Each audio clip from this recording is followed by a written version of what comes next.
Welcome back to Ancient Edge, where we unearth the forgotten knowledge that shaped civilizations.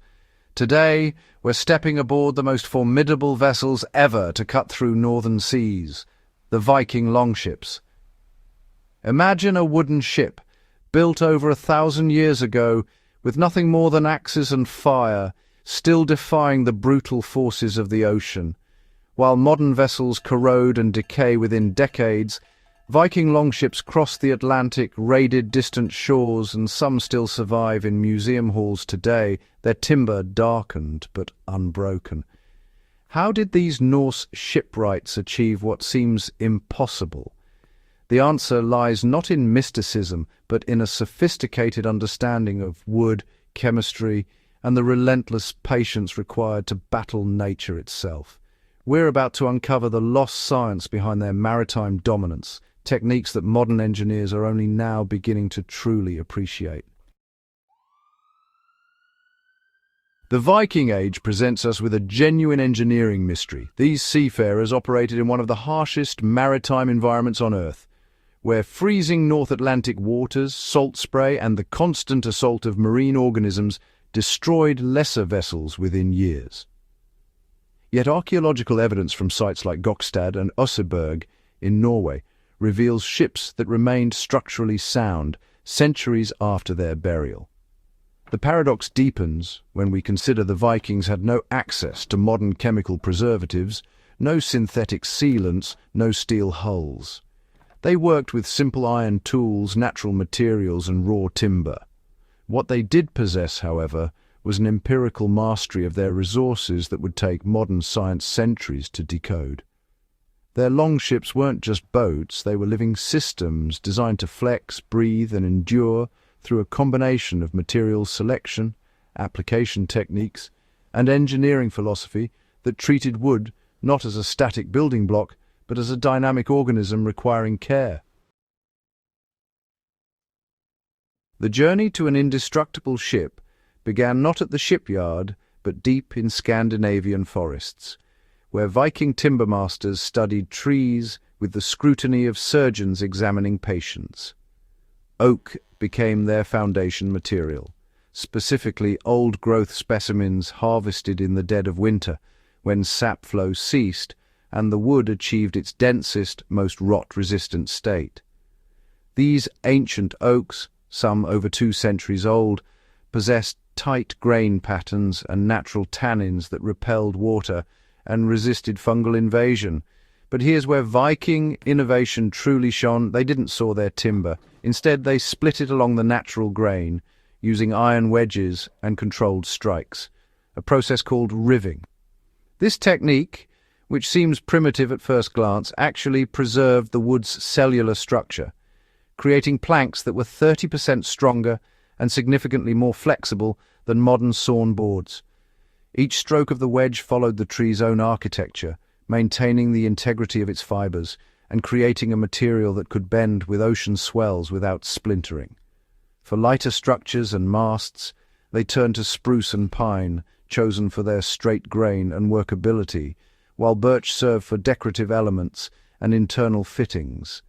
This wasn't random selection, it was systematic material science based on generations of accumulated knowledge. Once the timber was selected and shaped, the real preservation work began. At the heart of Viking wood protection was pine tar, a substance so crucial to Norse maritime culture that, honestly, entire forest regions were dedicated to its production. In specialized earthen kilns, workers would slowly roast resin-rich pine roots, collecting the thick, dark tar that seeped out over days of smoldering heat. This wasn't just any sealant. Pine tar contains natural phenolic compounds and aromatic hydrocarbons that are toxic to wood-boring organisms and fungi, while creating a water-resistant barrier that, penetrates deep into the wood's cellular structure. The Vikings applied this tar hot, allowing it to flow into every crack and pore, then maintained it with regular reapplications throughout the ship's working life. Between the overlapping planks of their clinker-built hulls, they forced caulking made from sheep's wool, soaked in a mixture of tar and animal fat, creating a flexible, waterproof seal that moved with the hull's natural flexing. Some archaeological evidence suggests even more sophisticated treatments. Fermented oils combined with birch resin and ash dust applied under heat to create a compound seal that modern chemists are still analyzing. The Vikings understood something fundamental. Preservation wasn't a one-time treatment, but an ongoing relationship between the ship and its caretakers. The genius of Viking shipbuilding extended beyond materials into the very architecture of their vessels. The Clinker construction method, where each plank overlapped the one below it and was secured with thousands of iron rivets, created what engineers today call a living hull. Unlike rigid modern vessels that fight against wave action, these ships flexed and twisted with the sea, distributing stress across the entire structure rather than concentrating it at weak points. This flexibility served a crucial preservation function. It prevented the formation of cracks where water could penetrate and rot could establish itself. The shallow draft and symmetrical design meant crews could easily beach their vessels for inspection and maintenance, preventing the continuous immersion that accelerates decay.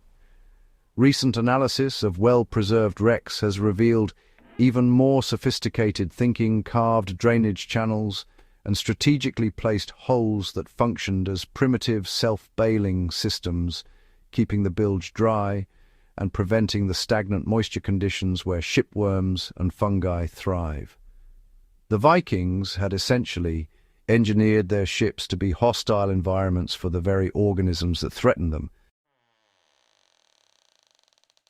Today, as we face the limitations of petroleum-based preservatives and seek sustainable alternatives, researchers are returning to Viking methods with fresh eyes. Materials scientists at institutions across Scandinavia are studying how pine tar's molecular structure creates its remarkable protective properties, hoping to develop bio-inspired coatings for everything from wooden bridges to marine installations. The principle of working with natural grain rather than against it is influencing modern timber construction, while the concept of flexible, self-draining structures appears in contemporary boat design. Perhaps most significantly, the Viking approach reminds us that true durability comes not from resisting nature, but from understanding and working within its rules. Their ships lasted not because they were impervious, but because they were maintained, adapted, and respected as living systems requiring constant care. The Vikings didn't conquer the seas through brute force alone. They did it through patience, observation, and a willingness to learn from both success and failure across generations. Their lost art of wood preservation represents more than historical curiosity. It's a blueprint for sustainable engineering in an age where we're rediscovering the value of natural materials and long-term thinking. If you're fascinated by the hidden technologies that powered ancient civilizations, subscribe to Ancient Edge.